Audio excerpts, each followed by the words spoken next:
todos. Queria agradecer a presença da plateia e também o convite recebido pelo professor José Eduardo, pelo professor Jacinto, pelo professor João Relvão. E a minha comunicação vem propor uma reflexão um pouco sui generis daquilo que é um olhar transatlântico, né, como brasileiro, que transita no mundo lusófono em relação àquilo que é o futuro da comunidade europeia.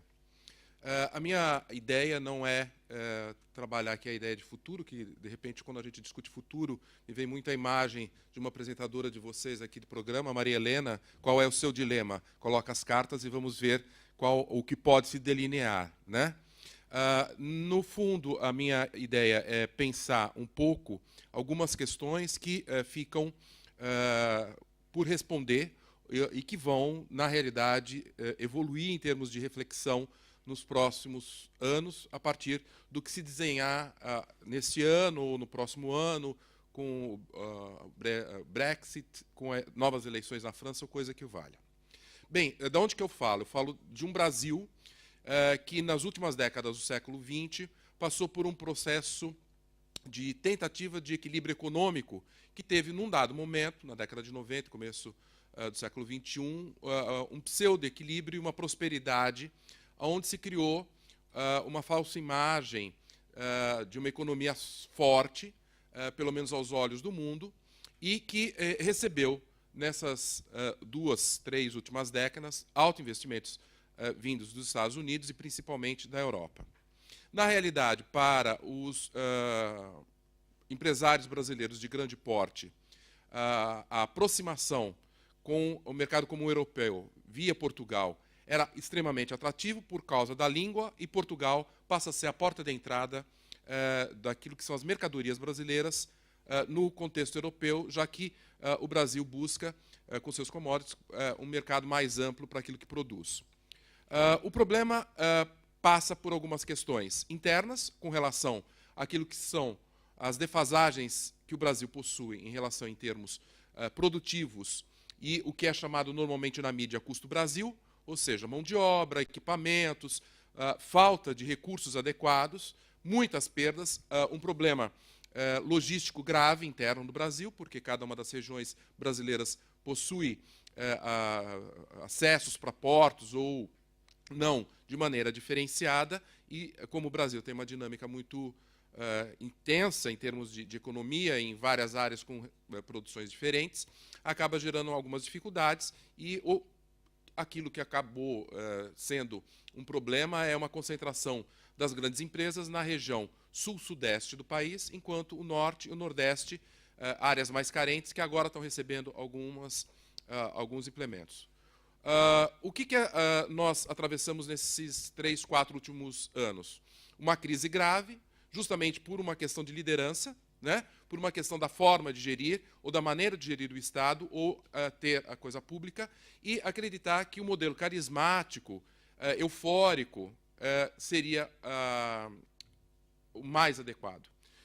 Nós temos uma dificuldade em termos de gestão, uma gestão desatualizada, uma gestão perigosa, que eu diria até suicida, porque quando não tem planejamento, o Estado passa a ser um consumidor voraz, e aí permitiu ou deu abertura para que alguns desvios tivessem ocorrido, desvios grandes, que é o que vocês têm acompanhado na imprensa, e acabam manchando bastante aquilo que é a imagem política do Brasil. Ou seja, um Brasil fragilizado economicamente, politicamente sensível, a gente está numa fase de transição, aguardando aquilo que será um próximo presidente, e tentando ver o que se desempenha aí no mundo em termos dessa nova recomposição das forças, ou daquilo que a gente tenta chamar de um Brasil numa tentativa de um BRIC ou um país emergente. Isso o meio empresarial consegue ver, mas a maior parte da população brasileira sequer consegue entender o que é a comunidade europeia e como ela funciona, né? Na realidade, para o brasileiro comum, existem vários países, e a diferença que eles conseguem perceber é de cultural, em termos de formação de cada uma das matrizes culturais que se formou. Em termos de Brasil, se formou em termos daquilo que foi forjado da migração portuguesa, da migração espanhola, da migração italiana, alemã, cada um de uma área do país, e o máximo que aqueles que circulam em termos de turismo percebem ou conseguem entender melhor é que existe uma moeda que facilita tudo, né? Ou seja, não precisa fazer câmbio como se fazia no passado. Mas o próprio funcionamento interno do mercado comum europeu e da forma como que é gerido ou pensado não é bem assimilado pela maior parte. Então, o que eu gostaria de pensar um pouquinho com relação à comunidade europeia, e aí, como um professor de história, me vem um pouco a obra do Tucídides, quando ele escreve sobre a Guerra do Peloponeso, e quando se forma a Liga de Delos, e depois em oposição à Simaquia do Peloponeso. A comunidade europeia, que vai sendo forjada a partir do final da Segunda Guerra Mundial e que ganha corpo nas últimas décadas do século XX, ela é algo que ainda está num processo de acomodação. Como qualquer união, envolve partes, né? Uma união matrimonial vai envolver um contrato em que cada um vai ter que ceder, e nós temos aqui um casamento coletivo de etnias, de histórias diferentes, em termos culturais bem distintos, de experiências coloniais bem distintas, que não foram equacionadas ao seu devido tempo e que ainda restam por ser trabalhadas e ser incorporadas às novas políticas internas de cada país. A União Europeia permitiu uma situação que é desconcertante para todo o governo, que é a mobilidade. Ou seja, uma das questões que eu acho que chama a atenção é a possibilidade de mobilidade de pessoas, produtos, dinheiro, né, moedas, que vai, de certa forma, ser desconcertante para aquilo que são as fronteiras ou para aquilo que eram as barreiras.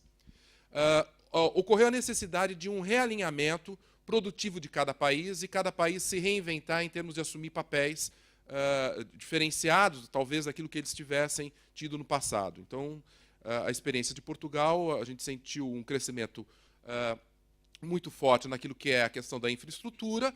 Em termos agrícolas, houve uma readequação daquilo que seria a produção de azeite, vinho, e aquilo que seria a própria lógica de um abastecimento interno. Mas a União Europeia, em termos de referencial nosso, ela não passa por um problema só de acomodação interna e daquilo que seria a crise da relação, né? Então, quando a gente olha para aquilo que é o Brexit, ou aquilo que é a manifestação dos ingleses com relação a uma saída, que pode ou não ocorrer, né? Ainda está no processo de como isso se consolida, a grande indagação que se faz é, de fato, a Inglaterra entrou na União Europeia? Ou como que ela entrou? Na realidade, o que a gente percebe historicamente olhando a Inglaterra, como uma ilha, na sua esplêndida solidão, que manteve algumas estruturas e que se acomodou, na medida do possível, transitoriamente ou por um período, para ver o que se dava no mercado comum europeu dentro da sua composição. Essa integração foi feita mais por uns ou por outros, né, com forças políticas e econômicas diferentes, que é o que hoje chama a atenção de que estados nacionais mais fortes acabam tendo uma pulsação mais viva, mais rígida, acabando por condicionar o ritmo da economia ou da vida política de determinadas nações, como aconteceu recentemente com a Grécia, com Portugal e Espanha, impondo um movimento de gestão e de administração que não fazia parte daquela cultura ou que estava dentro de uma perspectiva, vamos dizer assim, errônea, ou dentro daquilo que seria culturalmente a continuidade de um modelo. Mas, como toda a União, esse movimento é dinâmico. E aí entra uma segunda questão que eu considero, vejo como importante. Além da mobilidade ser algo desconcertante e, principalmente, esse trânsito não ser equacionado ainda de maneira adequada, existe a questão desse movimento da dinâmica interna, de que esses estados evoluem, têm novas posições, as novas gerações estão chegando com outro tipo de formação, com outro tipo de perspectiva, inclusão de grupos que, dentro de um passado recente, estavam excluídos daquilo que seria a formação do mercado de trabalho, e que agora estão formados e procuram o mercado de trabalho que não consegue crescer na mesma velocidade com que ocorre a formação da mão de obra especializada, e que isso é preocupante. E, principalmente, pensar que a comunidade europeia, ela, além de pensar sua dinâmica interna, ela tem que entender que é um organismo vivo dentro de um mundo que também tem outras modificações e tem outras dinâmicas. A crise, quando a gente olha para a comunidade europeia, ou pode-se dizer esse momento de reavaliação, acho que do casamento, começa por justamente problemas que estão na parte externa da comunidade europeia. Então, a gente tem uma guerra na Síria que envolve todo mundo e mal resolvida, um problema grave na África, que é a não equalização de como promover o desenvolvimento interno desses países que estão dentro de uma situação de miséria muito grande, e que muitos deles, a população tem procurado, via Mediterrâneo, chegar à Europa e buscar uma posição numa Europa já saturada, que não consegue, como eu disse, gerar aquilo que seria um estado social adequado para a população que já existe, e além daquilo que é uma dinâmica econômica da China, onde você tem a produção de produtos do mundo low cost, né, e que acaba arrasando muitas economias e retirando emprego de algumas locais, não só da Europa, isso também acontece no Brasil, e que precisa ser devidamente analisado o impacto que existe dentro desse contexto. Então, quando a gente olha e tenta verificar o que se compõe dentro desse movimento, é preocupante notar que algumas lideranças que emergem, elas vêm responder àquilo que é um anseio de uma população fragilizada e ressentida com a perda de alguns direitos ou daquilo que alguns falam dos valores, né? Ou seja, nesse momento, a gente sente um movimento crescente, na França isso é bem visível, em outros locais também, com o crescimento da direita, em que se tenta buscar aquilo que é, de fato, o europeu ou o francês, e que esse crescimento das comunidades, guetos que se formaram em determinadas partes da França, acabam ganhando uma força e uma pulsação muito forte. Isso me leva a questionar qual foi a capacidade da União Europeia pensar a alteridade e as divergências culturais que se compuseram a partir dessa união. Ou seja, o grande trabalho por fazer não é só o econômico, não é só uma equalização econômica, mas é essa combinação cultural dinâmica que foi sendo tecida, está sendo tecida, e que não é previsível. Ela é maleável, etérea, e que exige um esforço muito grande no sentido de tentar entender essa formação nova que está ocorrendo. Então, os periódicos franceses têm mostrado bastante essa situação de muitas famílias de origem árabe, da Argélia, ou coisa que valha, que migraram para a França. Os pais têm uma perspectiva de formação que é um modelo mais rígido em termos religiosos ou em termos culturais. O filho já foi para uma formação mais aberta, e que assimilou parte dos elementos que estavam dentro de uma cultura francesa, mas não são totalmente ainda franceses, né? E que estão numa dualidade, numa contradição interna, familiar e até de Estado, com relação àquilo que são seus valores e aquilo que eles querem projetar como valores, né, para o futuro. Então, o que eu passo a minha conclusão, ou aquilo que seria uma finalização?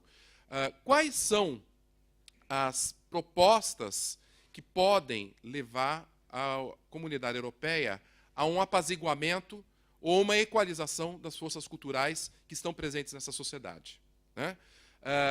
Ou seja, como é que a gente vai poder harmonizar a alteridade. Eu acho que existe uma incompatibilidade muito grande ainda com relação a esse trânsito de culturas. Ou seja, eu posso ir para um outro país, mas eu não assimilo totalmente a cultura e não sou assimilado, né? Eu acho que essa separação, essa segregação é muito evidente e pode ser vista tanto naquilo que é o espaço físico, porque você cria um quarteirão, um bairro, um banlieue, onde você cria um gueto, né, em que essa comunidade é mantida e é conferida a ela uma situação de mínimo padrão para se sobreviver, mas ela não é assimilada de fato em termos como cultura, né? Então, essa configuração ela é extremamente perigosa, principalmente para quem está do outro lado do Atlântico, que não consegue entender algumas diferenças tão acentuadas ou acirradas para um país que foi forjado numa composição étnica multirracial. Ou seja, problemas que existem dessas incompatibilidades, desses movimentos, nós não temos internamente, porque ocorreu um processo de acomodação. Não significa que nós não tenhamos preconceito, tá? E não tenhamos também problemas de incorporação de determinados grupos ou daquilo que seria a inserção de grupos étnicos que foram menos privilegiados na história no decorrer do século XVII, XVIII, e principalmente o africano, o afrodescendente que a gente tem.